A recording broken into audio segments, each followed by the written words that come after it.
Hey guys, welcome to my channel Miss Recap. Today I'm going to explain 2022 action-adventure comedy movie She-Hulk, Attorney at Law. Before a court case, lawyer Jennifer Walters breaks the fourth wall and tells the viewers about an incident a few months earlier, where she and her cousin Bruce Banner were in a car crash. After an encounter with a Sakaran spacecraft while attempting to get Bruce to safety, Jen was cross-contaminated with his blood, causing her to transform into a Hulk. Bruce took Jen to a secret laboratory in Mexico, where he trained her to control her new powers.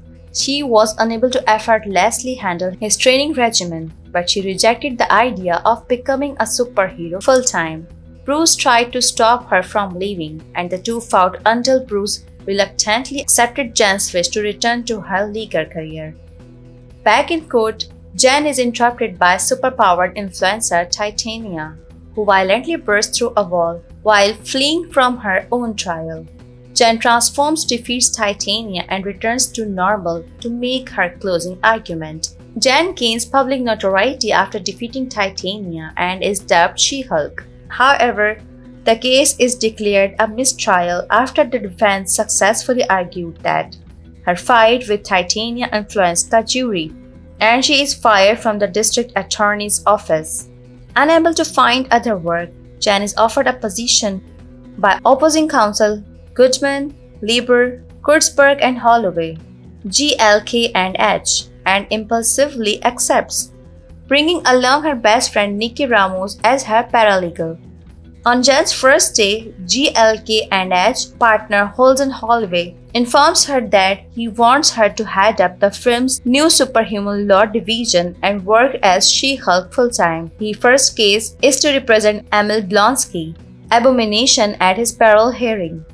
Though initially reluctant due to Blonsky's past attempt to kill Bruce, Jen gets Bruce's approval and accepts the case as he departs inside Sakaran's spacecraft.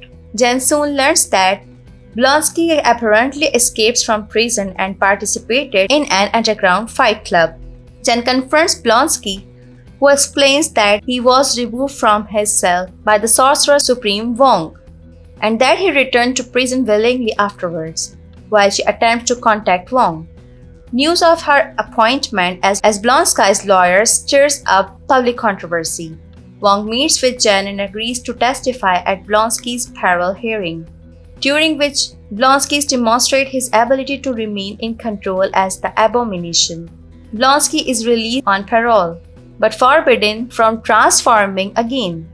Meanwhile, Jen's former colleague Dennis Pakowski approaches the Superhuman Law Division for a case involving his ex-girlfriend Luna, a shape-shifting light elf from New Asgard, who defrauded him by impersonating Megan the Stallion. The case is assigned to Jen co-workers Augustus Pug Pugliese, and Jen helps Pug win the case. After participating in a talented interview, Jen is attacked by the Wrecking Crew, a four-man criminal group consisting of the Wrecker, Piledriver, Bulldozer, and Thunderball, who are armed with stolen Asgardian construct tools and were hired by the anonymous client to steal a sample of her blood.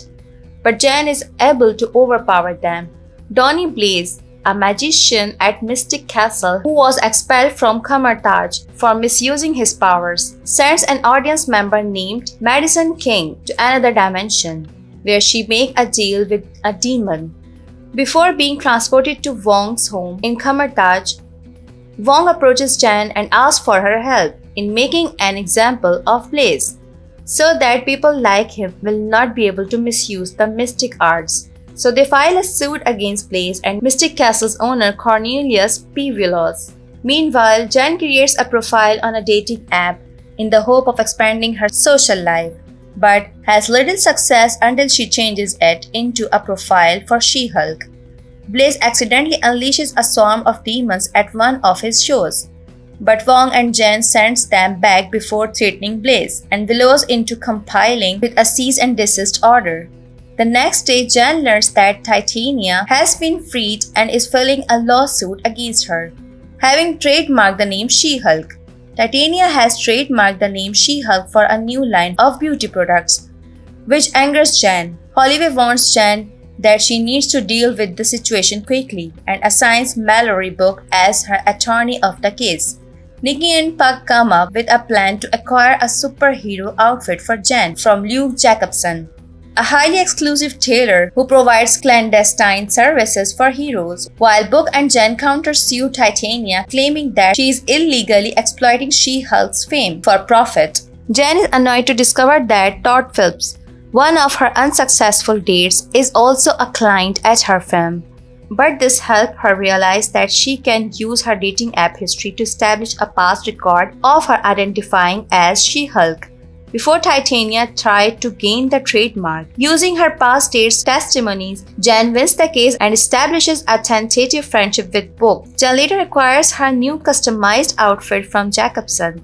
Jen is invited to be a bridesmaid at her old friend Lulu's wedding. When she arrives, however, she is disappointed to find that Lulu wants her to present as herself, not She-Hulk, and saddles her with numerous pre-wedding duties.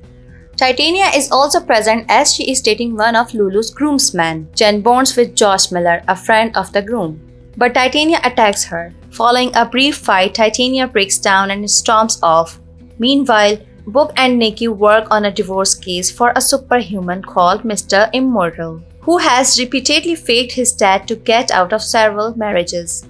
Compounding the problem, 8 of his previous spouses all filed suits against him upon learning his secret via an online video displaying his power leaked by a website called Intelligentia. After resolving the case, Book and Nikki discover several death threats directed at She-Hulk on Intelligentia's message board, which is maintained by an individual known as Hulk King. Elsewhere, scientists working for Hulk King spy on Jen and plan another attempt to steal a blood sample from her. Jen goes on several dates with Josh, but he disappears and seemingly ghosts her after they sleep together. While anticipating attacks from him, she receives a call from Blonsky's parole officer, who informs her that the inhibitor that stops Blonsky from turning into Abomination is broken, and that he wants her to accompany him to Blonsky's spiritual retreat to check on him. When the officer leaves, Manbull and El Aguila accidentally destroys her car, forcing her to stay there until it can be towed away. Despite the retreat lacking internet and cell coverage, Jen continues to nervously await a response from Josh. She attends a group therapy session with Blonsky, Manbull, El Aguila, Porcupine, Saracen, and one of the men from the wrecking crew, where she is convinced to delete Josh's contact information and let go of her feeling towards him. It is revealed that 3 days earlier, Josh secretly cloned Jen's phone and stole a sample of her blood on behalf of Hulk King. After sleeping with her, Jen takes on a new case representing Eugene Petilio, Leapfrog, who wishes to sue Jacobson for giving him a faulty supersuit. Jacobson is represented by Matt Murdock in court and wins the case due to Petilio inadvertently revealing that they disobeyed Jacobson's instruction for using the suit.